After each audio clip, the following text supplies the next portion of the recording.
And welcome. Thank you, and we are delighted that you are here to join us for a very, very special lunch program. At each global conference, we bring leaders and insights from around the world so that we can all best advance a thriving world. In a little while, our panel on the state of the world will begin, expertly moderated by the New York Times' Nick Kristof. But first, we are honored to welcome to our stage the President of Argentina, Javier Milei.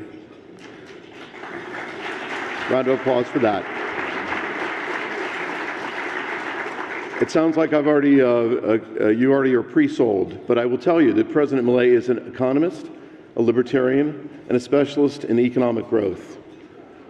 Only 2 years after he entered politics, he was elected President of Argentina, receiving more than 14 million votes, the highest number for any presidential candidate in Argentine history. President Milei took office amid an annual inflation rate of more than 200%, with 41% of Argentines living below the poverty line. In his brief tenure so far, President Milei has spearheaded an ambitious plan for fiscal reform and the elimination of unproductive regulations. He's also helped stabilize the foreign exchange rate. His policies have sparked a decline in the monthly rate of inflation, and in the first quarter of this year, Argentina achieved a financial surplus, the first time in 16 years. I know all of us wish President Milei continuing success in his work to bring growth and opportunity to the fantastic people of Argentina. For those who wish to hear President Milei's remarks translated into English, you will find headsets there on your table, and I encourage you to find them and prepare them now. Señor Presidente, we thank you once again for joining us and look forward to your remarks.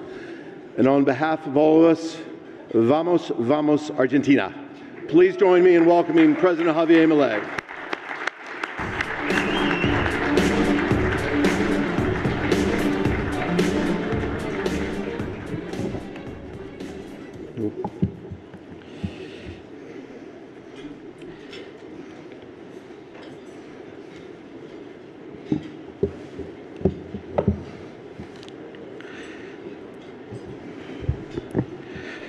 Buenos días a todos. Quiero comenzar por agradecer al Milken Institute, a todos los involucrados en la organización de este evento y personalmente a Michael Milken por hacer este encuentro posible.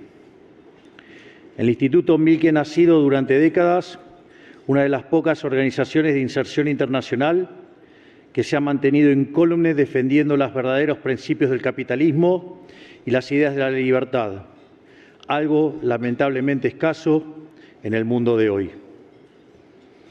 Hace algunos meses me paré frente al mundo en el Foro Económico de Davos y les transmití una profunda preocupación por el camino que Occidente ha tomado en los últimos años. Lo que dije en aquella presentación, que aparentemente fue muy comentada, es que Occidente está en peligro. Está en peligro porque sus líderes hace tiempo se alejaron de las ideas de la libertad, ideas que hicieron de Occidente la hazaña civilizatoria más importante de la historia de la humanidad. Y en vez de defender las ideas que generaron la prosperidad de la que todos aquí gozan, escuchan cantos de sirena que conducen inexorablemente al socialismo y, en consecuencia, a la pobreza. Les dije que lo sé a ciencia cierta, porque vengo de Argentina, donde todo esto tristemente ya ocurrió a lo largo de los últimos 100 años. En algún sentido, los argentinos somos profetas de un futuro apocalíptico que ya hemos vivido. Todas estas discusiones de hoy, basadas en supuestos deseos bienpensantes de querer ayudar al prójimo, basada en una idea errónea acerca de la naturaleza y la función del Estado, sostenidas por teorías económicas que han sido largamente refutadas por los datos y la evidencia empírica, nosotros los argentinos las vivimos hace 100 años y lamentablemente aplicar esas ideas nos han llevado a la ruina. El resultado ya todos lo conocen, de tener el PBI per cápita más alto del mundo a tener un país donde el 60% de la población es pobre y más del 15% es indigente. Si bien la Argentina debe ser tal vez el caso más paradigmático de la historia del mundo occidental del fracaso de las ideas colectivistas, no es la excepción, sino la regla. Siempre que se ha intentado el socialismo ha sido un fracaso en lo económico, un fracaso en lo social, un fracaso en lo cultural y además, como es una filosofía que va en contra de la naturaleza humana, no han tenido otro mecanismo para implementarlo que asesinar a 150 millones de seres humanos. Pero hoy no vengo aquí a la meca del capitalismo a hacer una crítica al socialismo, sino que vengo a hacer una defensa del capitalismo frente a ustedes, que son los verdaderos héroes de la historia del progreso occidental. Si bien hoy está sujeto a una crítica corriente, defender el modelo de la libertad realmente no es difícil, porque la relación directa entre la aplicación del capitalismo de libre mercado y la explosión de prosperidad que la humanidad ha vivido en los últimos 250 años, es muy fácil de demostrar. Si uno mira un gráfico de la evolución del PBI per cápita a lo largo de la historia de la humanidad, uno estaría viendo un gráfico con la forma de un palo de hockey, una función que se mantuvo constante durante casi el 90% del tiempo y se dispara exponencialmente a partir del siglo XIX. O sea que desde el año 0 hasta el año 1800 aproximadamente, el PBI per cápita del mundo prácticamente se mantuvo constante. Pero a partir del siglo XIX y a raíz de la revolución industrial, el PBI per cápita no solo aumentó, sino que lo hizo de forma exponencial. Es más, en los últimos 150 años se multiplicó por 15 y generando una explosión de riqueza que sacó de la pobreza al 90% de la población del mundo, llegando al punto de que para el año 2020 solo el 5% de la población global vivía en la pobreza extrema. Lejos de ser la causa de nuestros problemas, el capitalismo de libre empresa como sistema económico es la mejor herramienta que como especie hemos conocido para terminar con el hambre, la pobreza y la indigencia a lo largo y a lo ancho de todo el planeta. Pero si bien el éxito del capitalismo es fácil de demostrar, lo que no es tan accesible para muchos es el contrafáctico. ¿A dónde conduce la adopción sistemática de un modelo colectivista, incluso dentro de las reglas laxas del capitalismo? Como dije antes, tal vez el mejor ejemplo sea el ejemplo argentino. Nuestra historia entera es un testimonio de lo que puede ocurrir cuando se abandona el modelo de la libertad y se lo reemplaza por experimentos colectivistas. Cuando la Argentina sancionó y comenzó a aplicar su primera constitución liberal, allá por el año 1860, tardamos solo 35 años en convertirnos en una potencia mundial. Pasamos a ser de un país de bárbaros a ser el primero de la historia humana en erradicar el analfabetismo, con un Producto Bruto Interno total superior a la suma de Brasil, México, Paraguay y Perú. Teníamos más tendidos de vía de tren que la suma de todos los países de Latinoamérica. Éramos comparados con Alemania, con Estados Unidos y con Inglaterra. Y gente de todos los confines del mundo se escapaba de naciones que hoy envidiamos y cruzaron el océano para buscar una oportunidad en nuestras tierras. Un capataz podía aspirar a que su hijo fuera productor, un obrero a que su hijo fuera constructor, un trabajador analfabeto a que su hijo tuviera estudios y pudiera tener un trabajo calificado. Se trató de una explosión de actividad comercial productiva, de formación humana, demográfica y cultural, con escaso parangón en la historia de la humanidad. Pero en el pico de este proceso, bajo la premisa bien pensante de querer distribuir entre todos la riqueza producida, la dirigencia argentina comenzó a aplicar la mal llamada doctrina de la justicia social, que concibe que el Estado tiene que hacerse cargo de las infinitas necesidades de la gente. Una teoría que se pelea con la realidad porque, nos guste o no, las demandas son infinitas, pero los recursos siempre son finitos. Producto de esta forma de entender la relación entre el Estado y la economía, se aumentó el gasto público de manera brutal. Para financiar esa expansión del gasto, primero asfixiaron a los argentinos con impuestos. Cuando estos no alcanzaron, empezaron a quemar stock de reservas acumulados en nuestros años dorados. Cuando esto no alcanzó, empezaron a tomar deuda. Y cuando ya nadie nos quería prestar porque nos habíamos convertido en el máximo defolteador serial, comenzaron a imprimir dinero de manera ilimitada. Para que tengan dimensión de qué estamos hablando, desde 1949 la base monetaria en Estados Unidos se multiplicó 16 veces, mientras que en Argentina se multiplicó la astronómica cifra de 25.000 trillones de veces. No está mal el dato. Sí, es un número real.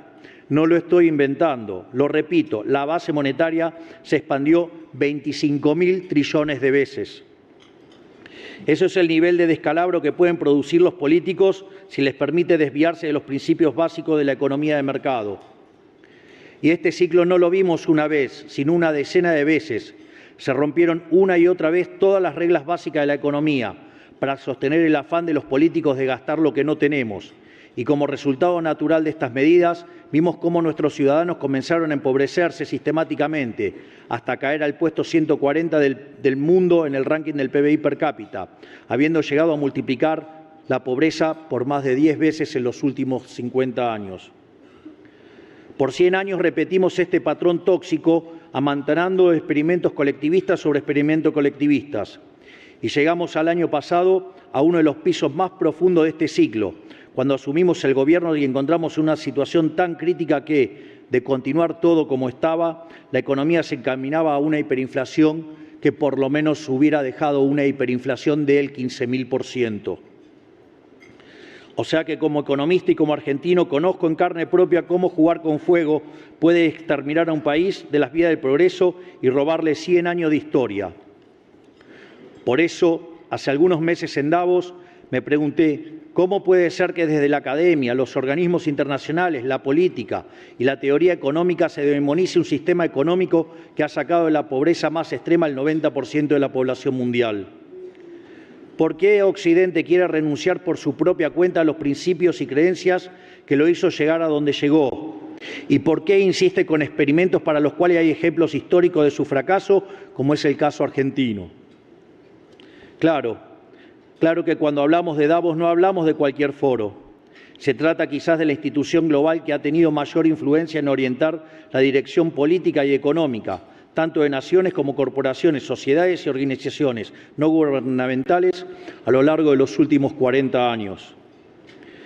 Pero ocurre que quienes lideran Occidente se han olvidado de una verdad elemental, y es responsabilidad moral de quienes aún le recordamos defenderla y declamarla.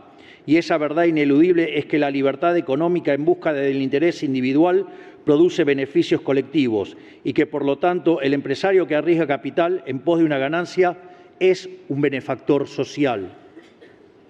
Porque en un sistema que garantiza las instituciones clásicas del liberalismo, la propiedad privada, los mercados libres de intervención estatal, la libre competencia entendida como libre entrada y salida, la división del trabajo y la cooperación social, la única forma de ser exitoso es sirviendo al prójimo con bienes de mejor calidad a un mejor precio.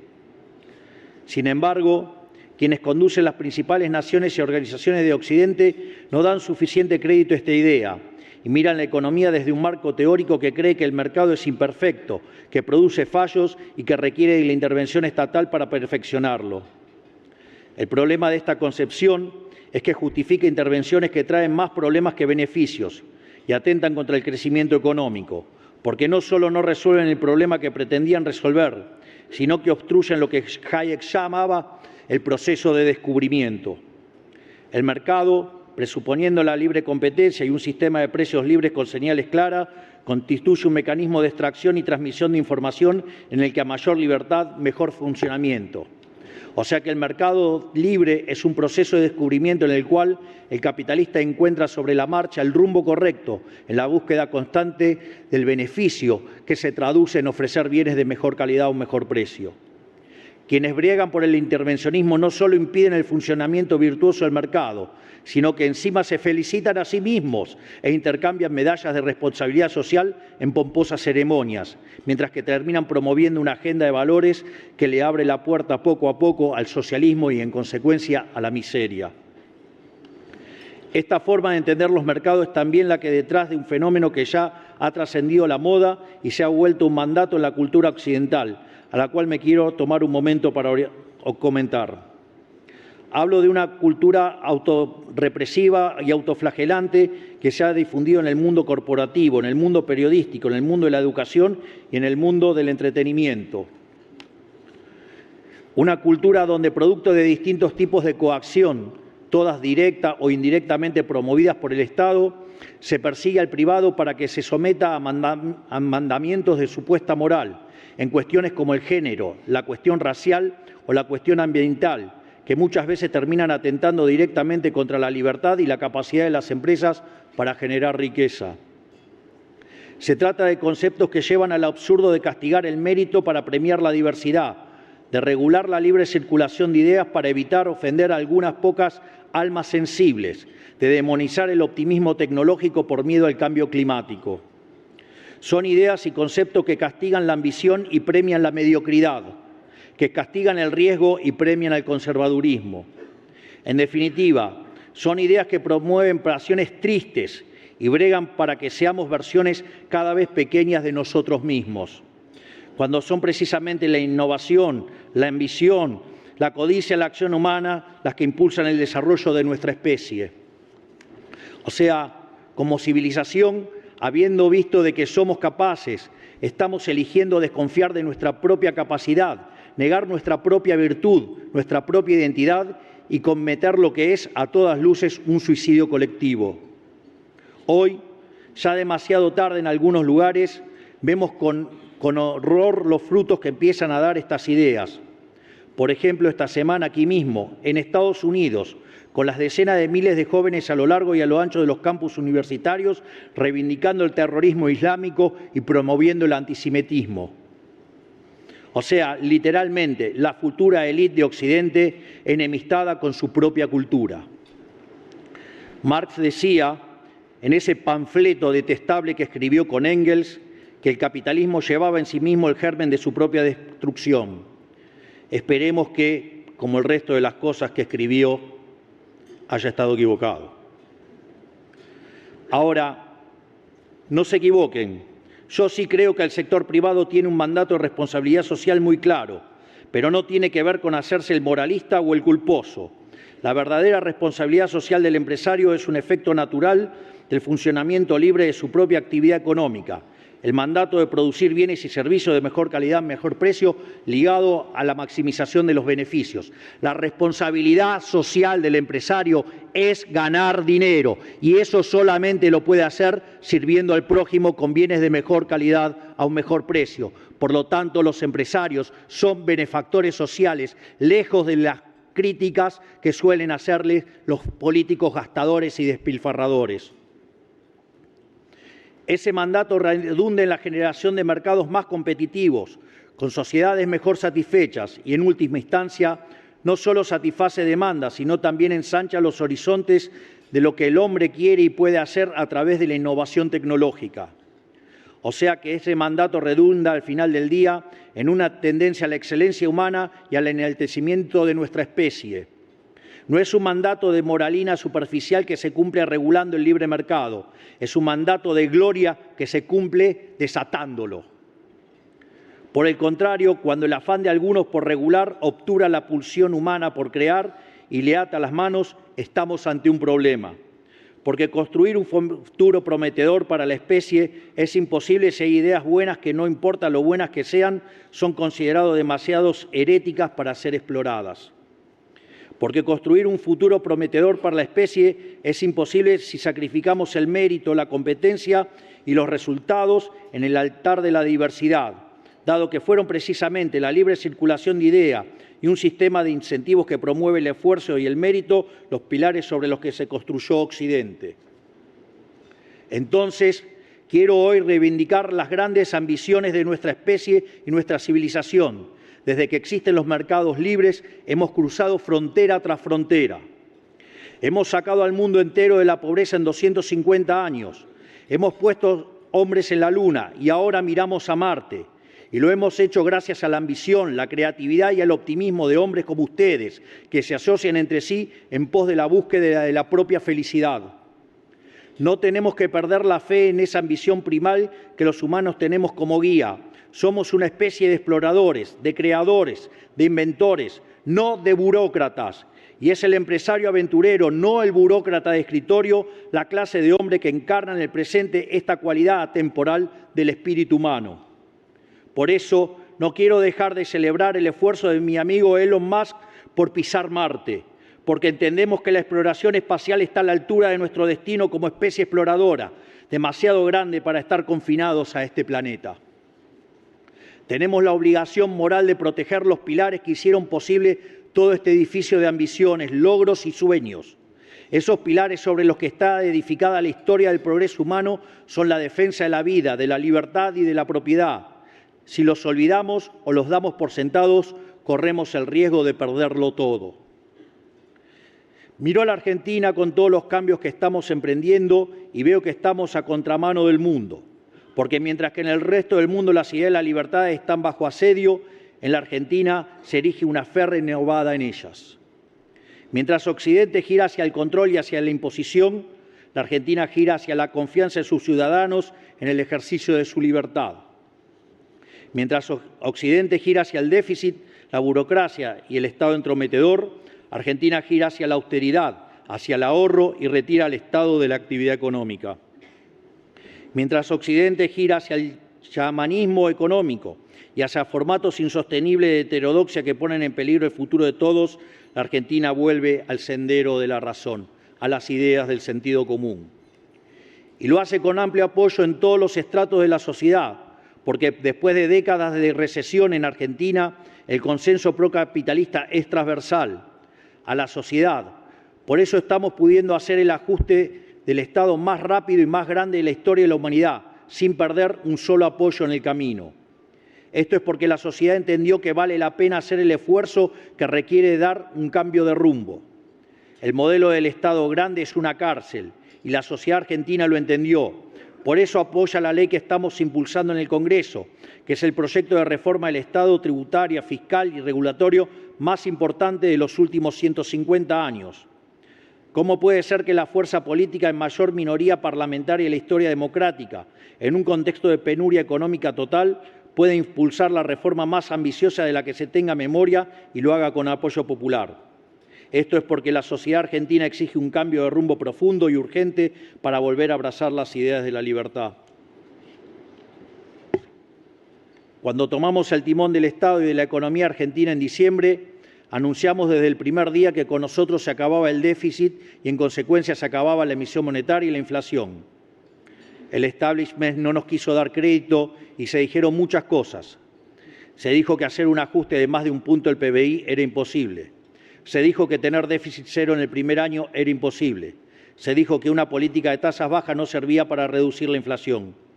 Pero hemos desafiado estos pronósticos y estamos cumpliendo nuestros objetivos.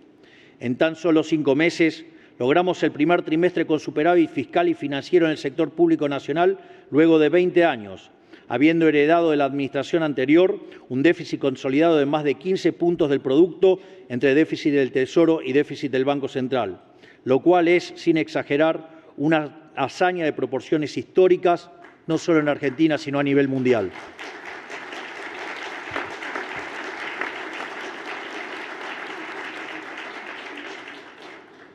Bajamos drásticamente el gasto público, reduciendo en un 76% las transferencias discrecionales a los estados provinciales. Ajustamos en un 87% la obra pública.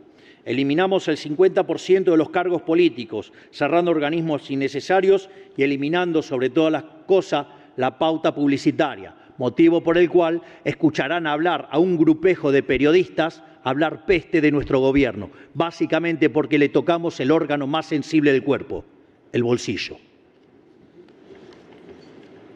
Frenamos en seco el financiamiento del Tesoro con emisión monetaria y producto del ancla fiscal y monetaria, la inflación empezó a bajar y sigue bajando semana a semana desde hace 4 meses. En simultáneo, llevamos adelante una política de baja sistemática de tasas sin que el tipo de cambio ni la inflación se dispare, lo cual todo el establishment juraba que era imposible. Y todo esto lo hemos hecho con toda la política, la mayoría del periodismo y una buena parte del poder económico prebendario en contra, y sin los recursos jurídicos que le solicitamos al Congreso y con los que todos los presidentes de los últimos años han contado. Lo cual es esperable en parte, porque cada partida presupuestaria que recortamos hay un privilegio o negocio que le estamos quitando a algún político o a algún amigo del poder. Pero así, aún ante semejante adversidad, estamos cumpliendo con los resultados y los resultados se están acompañando.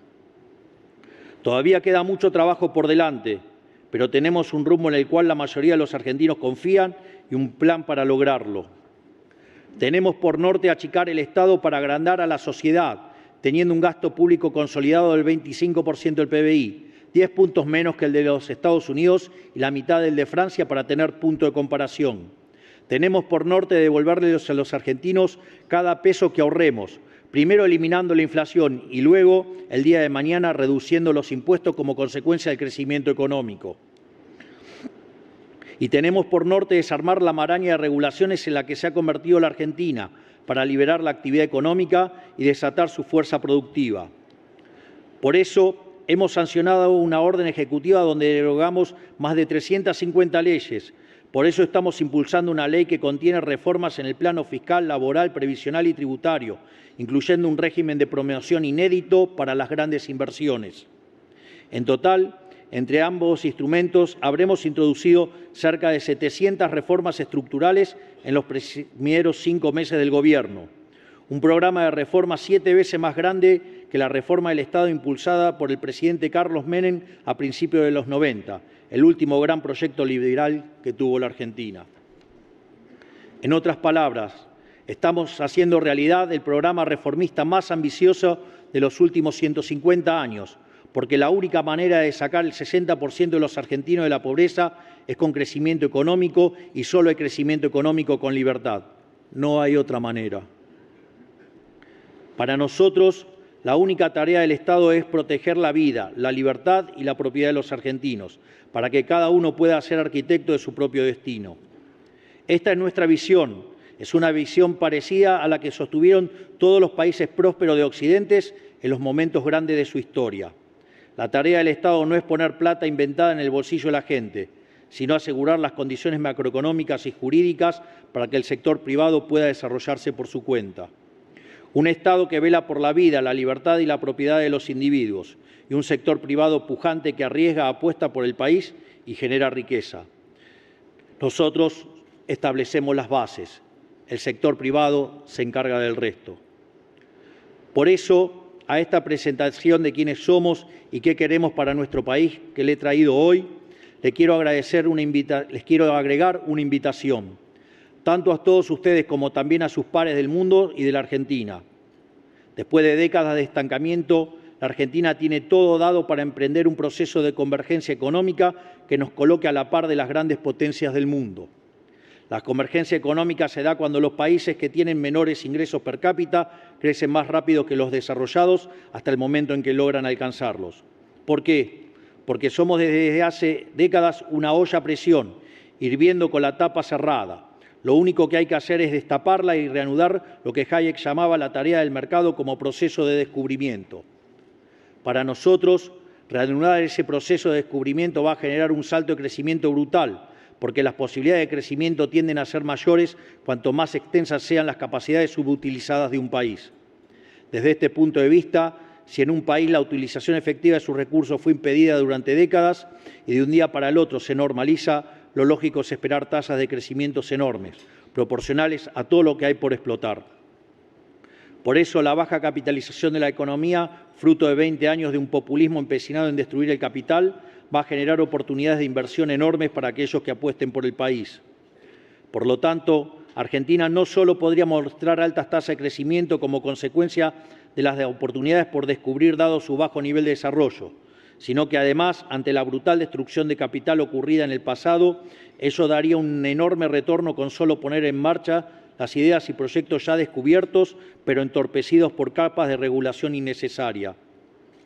Así, mediante la recomposición del ahorro fiscal, una drástica reducción de la carga tributaria y afianzando el respeto por los derechos de propiedad, haremos que alcanzar el desarrollo deje de ser un sueño para volverse una realidad. Hoy estoy acá para decirles que Argentina está preparada para ese enorme desafío. Estoy convencido, sin la más mínima duda, que Argentina tiene todas las condiciones para ser la nueva Meca de Occidente. Es un país seguro, alejado de cualquier frontera conflictiva, en un mundo que cada día se aleja más de la paz. Es un país abierto a entablar relaciones comerciales con todo el mundo, que es además la mayor garantía posible para perpetuar la colaboración y alejarse de la guerra. Tenemos ventajas comparativas en donde elijamos mirar. Tenemos la tierra más fértil del mundo, Fuimos revolucionarios en la siembra directa y como uno de los sectores agroindustriales más desarrollados del mundo. Tenemos una cordillera rica en litio, plata, oro y cobre, minerales que la economía global necesita y que por negligencia, falta de inversión y falta de emisión nos hemos resistido a explotar. Tenemos un mar abundante en recursos vitícolas. Tenemos una conexión directa con la próxima frontera humana, que es la Antártida. Y tenemos una concentración de diversidad geográfica y ecológica de la cual solo 2 o 3 países del mundo podemos hacer alarde, con montañas, con desiertos, con glaciar, con bosque, con selva, con playa, con altiplano, con lagos, esteros, estepas y vastas llanuras que se pierden en el horizonte. Y tenemos también la ventaja comparativa más importante de todas: capital humano de primera categoría, recursos formados en universidades locales que son líderes de la región, el país con más premios Nobel de Latinoamérica y al mismo tiempo el país con más unicornios per cápita de la región. Y esto no es menor, ya que se trata de ciudadanos entrenados al calor de una vida entera de volatilidad económica. ¿Cómo va a haber otro pueblo mejor preparado que el argentino si el argentino nunca le quedó más alternativa que vivir escapándose al asedio del Estado para poder vivir en paz? Y hoy, por primera vez en 150 años y a contramano del mundo, cada vez más libre, la Argentina se convierte día a día en un país que es cada día más libre. Por primera vez en 150 años estamos generando las condiciones para convertir todos los dones que Dios nos dio en una promesa de prosperidad. La tarea del capitalista es descubrir, la tarea de la humanidad misma es descubrir, y son las naciones como la nuestra que nacen de ese espíritu de descubrimiento lo que mejor la encarnan. No es casualidad que las economías más dinámicas de Occidente en los últimos 100 años haya sido la economía americana, con Estados Unidos a la cabeza. No es casualidad que el foro de los burócratas se realice en Europa y el foro de los descubridores se realice acá en Estados Unidos. Digamos, tenemos espíritus distintos. La Argentina hoy sigue siendo un país, una nación, un pueblo ávido por descubrir y ser descubierto, como lo fuimos a fines del siglo XIX. Y estamos listos, ya comenzamos la carrera para emprender un salto cuántico en materia de producción y desarrollo. La ventana de oportunidades para nuestra nueva fiebre del oro no será eterna, es hoy, es ahora. Por eso les digo también a los empresarios argentinos, no se duerman en sus laureles, porque encontrarán que hay actores de afuera con más capital y mayor capacidad de asumir riesgo, dispuestos a hacer las inversiones que el país necesita.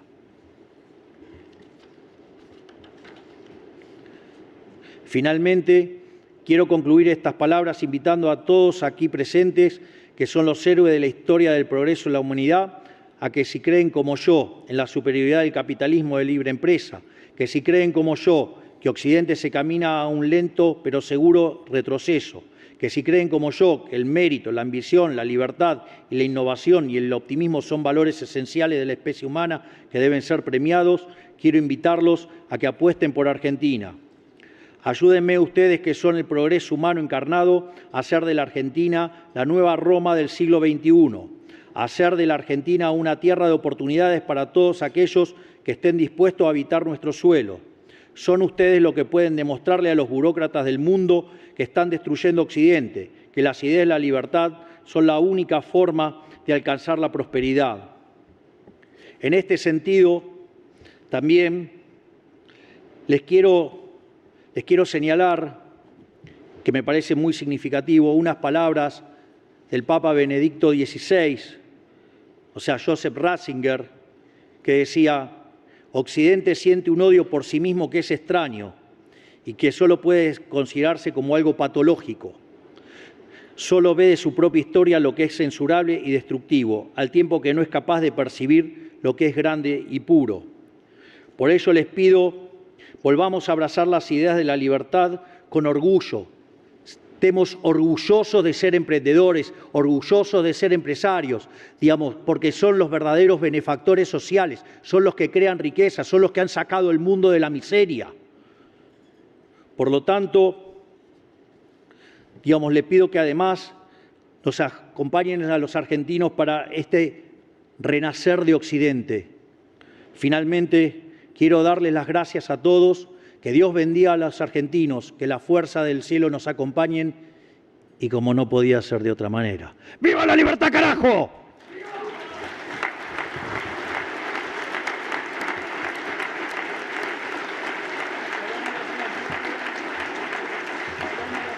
Shalom.